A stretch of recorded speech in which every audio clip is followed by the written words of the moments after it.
বিসমিল্লাহির রহমানির রহিম। আসসালামু আলাইকুম ওয়া রাহমাতুল্লাহি ওয়া বারাকাতুহু।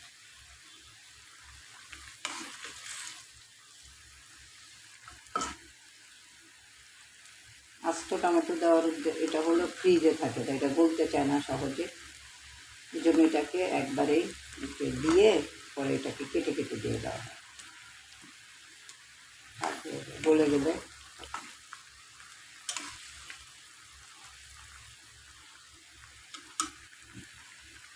একটু ঝোল করে করলে তাহলে ওই যে টক দিয়ে যেরকম হয় পাতলা পাতলা, এরকম হলে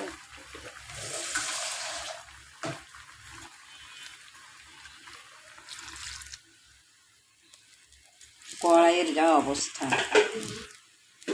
কড়াইগুলোর যা অবস্থা, এই জিনিসটা তো রান্না করার কথা না এই কড়াইতে। এটা হলো মাছের কড়াই, মাছ ভাজবা।